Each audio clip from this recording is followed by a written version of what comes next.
सियासी रसूख के उसूल के लिए कोई हुकूमत हो मौका हाथ से जाने नहीं देती। सिंध के गवर्नर ने कोरोना वबा फैलने के 4 माह बाद ही सही कोई कारकर्दगी तो दिखाई, ताहम इसमें भी उन्होंने पार्टी ही को अव्वलियत दी। सिंध के जिला सांगड़ के अस्पतालों में गवर्नर सिंध इमरान इस्माइल की जानिब से कोरोना वायरस से बचाव के लिए हिफाजती सामान तकसीम किया गया, जिसमें PPE किट्स और मास्क वगैरह शामिल हैं।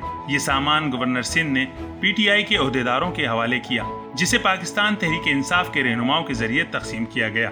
डिविजनल सेक्रेटरी मुश्ताक जोनेजो, जिले सेक्रेटरी चौधरी नवीद अंजुम, जिले सदर गुलाम दर्स, वसीम राजपूत व दीगर ने ये हिफाजती सामान जिला सांगड़ के मुख्तलिफ अस्पतालों, सिविल अस्पताल Sanghar, Shahdadpur institute of medical sciences, ताल्लुका टंडो आदम और संजोरों में अस्पताल इंतजामिया के हवाले किया। ये वफाकी हुकूमत गवर्नर साहब की तरफ से जो सामान है ये दिया गया है तकरीबन सारे डिस्ट्रिक्ट हॉस्पिटल में हम जा रहे हैं बारी बारी। अभी सांगड़ है, इसके बाद शहदादपुर जाएंगे, तो यहाँ तकरीबन 350 किट्स हैं जो PPE किट्स होती हैं डॉक्टर्स के लिए, वो हैं। फिर उसके बाद सैनिटाइजर्स हैं, फिर मास्क हैं।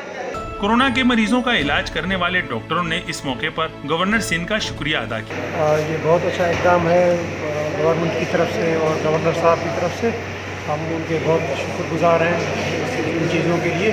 और ये इस वक्त हमारी बहुत ज़्यादा अशद ज़रूरत भी है हमारे हॉस्पिटल को इन चीज़ों की और हमारे स्टाफ को भी। क्या सरकारी मशीनरी सांगड़ में अपना वजूद नहीं रखती? डॉक्टर कमिश्नर आखिर किस दिन के लिए हैं? हमारा काम सिर्फ आईना दिखाना है।